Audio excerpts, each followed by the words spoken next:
mundong ito na puno ng pagsubok at hirap, kakayahin ang lahat, kunyari matatag. Ngunit hindi mailihim ng mata ang luhang ibig pumatak, at mga salitang kinikimkim na hindi maipagtapat. Bawat isa sa kanila may bigat na dinadala. Ang isa'y hirap na, ang iba'y tahimik lang, ngunit puno na pala. Mayroon hindi alam kung ano ang dahilan ng bigat na nararanasan. Lahat sila magkakakilala sa problema, hanggang malalim ang lagi nilang kasama.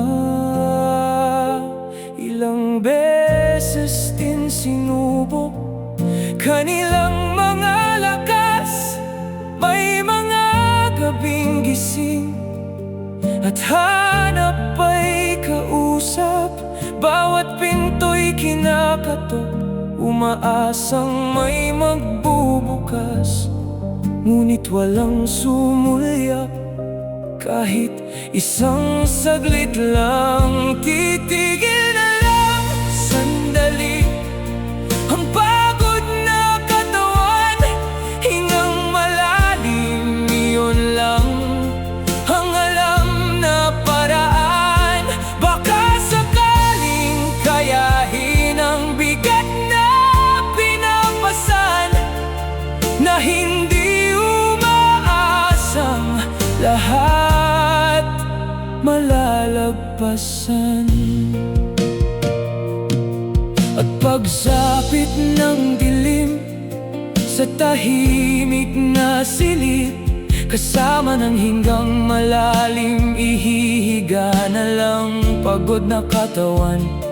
Ang tanging hiling mabawasan, hirap na nararamdaman sa iba't ibang bigat na dala. Sana kahit saglit makapagpahinga, kung may makarinig man sa tahimik kong sigaw, mensahe ng hinggang malalim, sana'y maintindihan.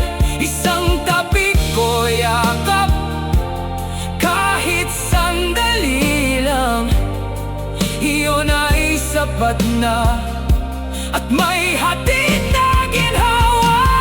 Titigil na lang sandali ang pagod na katawan, hingang malalim, iyon lang ang alam na paraan.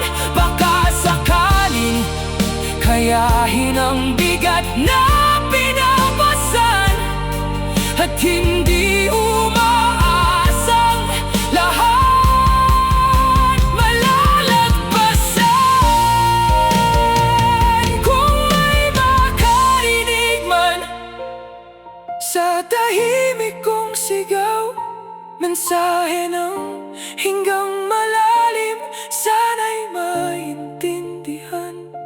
Isang tabi ko yakap, kahit sandali lang, iyon ay sapat na, at may hatid na ginhawa.